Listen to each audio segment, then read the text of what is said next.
Assalamualaikum warahmatullahi wabarakatuh. Nama Alifah NIM 190830843. Saya dari jurusan Bahasa dan Sastra Arab IAIN Syekh Nurjati Cirebon, kelas 3A. Nah, di sini saya akan memaparkan satu materi yang berjudul dengan fonologi. Apa sih yang dimaksud dengan fonologi? Secara etimologis, fonologi berasal dari bahasa Yunani yang terdiri dari dua kata. Yang pertama yaitu fon yang berarti bunyi dan yang kedua logos yang berarti ilmu.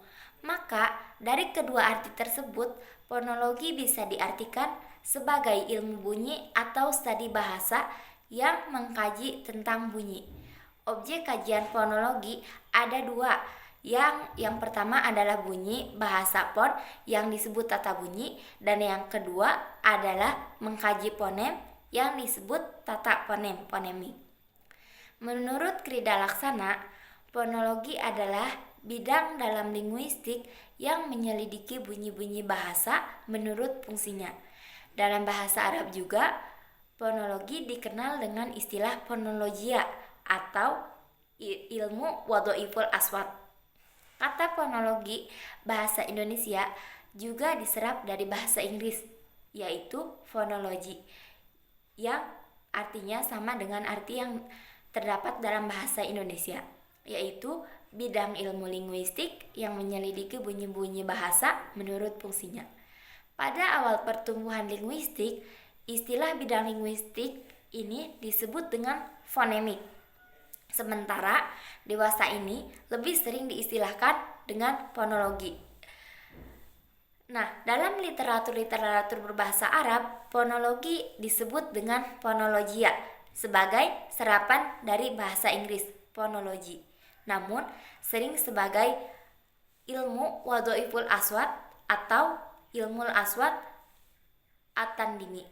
Juga dipakai istilah hasil terjemahan dari hakikat fonologi itu sendiri. Dari beberapa definisi dapat disimpulkan bahwa yang dimaksud dengan fonem adalah kesatuan bunyi yang terkecil dalam sistem. Bunyi-bunyi bahasa yang dapat berfungsi dalam membedakan makna. Sementara fon adalah bunyi-bunyi bahasa yang tidak mempersoalkan berfungsi dalam membedakan makna atau tidak.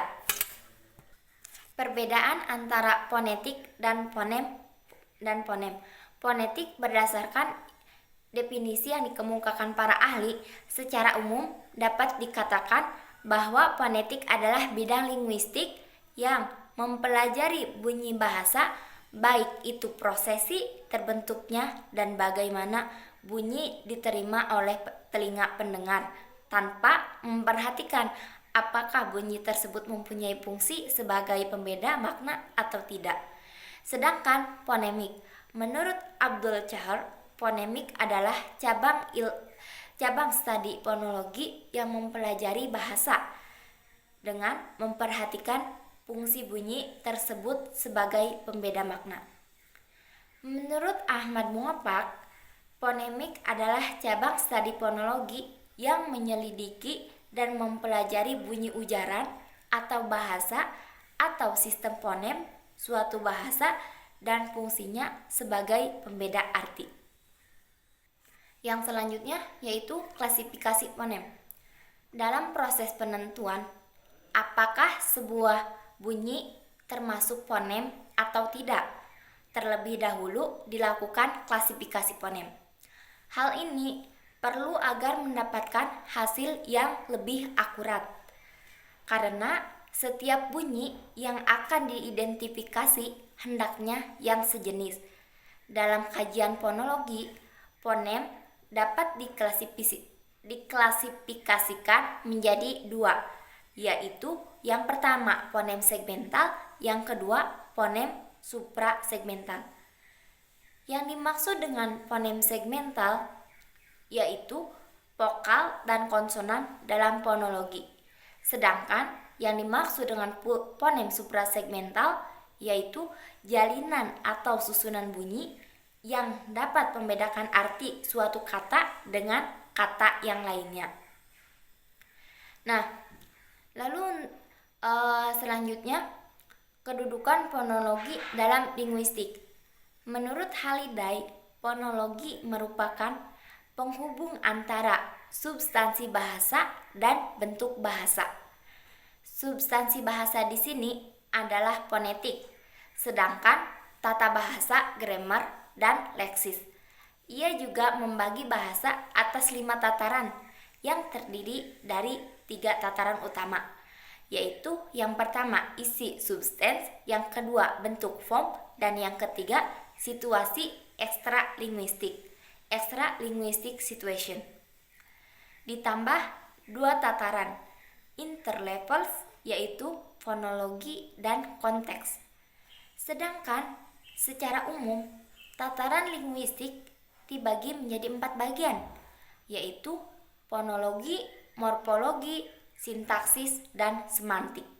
Yang mana fonologi dalam studi linguistik adalah sebagai tataran awal yang menjadi syarat mutlak untuk dapat menguasai dengan baik tataran-tataran berikutnya.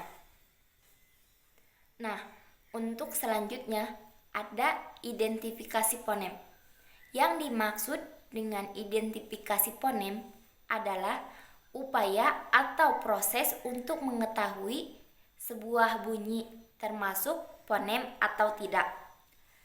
Proses dilakukan dengan mencari sebuah satuan bahasa, sebuah kata yang mengandung bunyi, lalu membandingkannya dengan satuan bahasa yang lain yang mirip dengan satuan bahasa yang pertama. Jika keduanya ternyata berbeda makna, maka dapat ditentukan bunyi itu adalah fonem.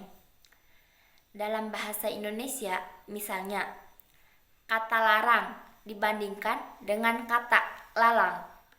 Keduanya itu memiliki memiliki kemiripan bunyi, bahkan jumlah bunyinya sama, 6 bunyi. Perbedaan antara keduanya hanya antara bunyi pada kata pertama dan bunyi pada kata kedua. Perbedaan kedua bunyi ternyata dapat membedakan arti. Oleh karena itu, dalam bahasa Indonesia, dan adalah fonem karena berfungsi dalam membedakan makna. Perlu diperhatikan bahwa identifikasi sebuah fonem hanya berlaku dalam satu bahasa tertentu saja. Seperti dalam bahasa Mandarin Cina, ada fonem T dan fonem TH karena ada pasangan minimalnya, yaitu kata tin yang artinya paku dan kata tin yang berarti mendengar. Dalam bahasa Arab ada fonem ta dan to.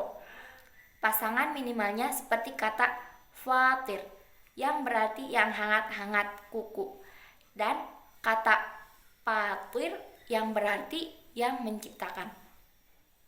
Nah, untuk selanjutnya identifikasi fonem bahasa Arab berdasarkan klasifikasi fonemnya.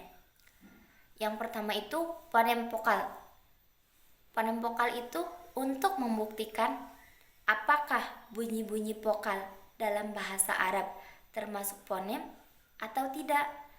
Nah, yang kedua, fonem konsonan.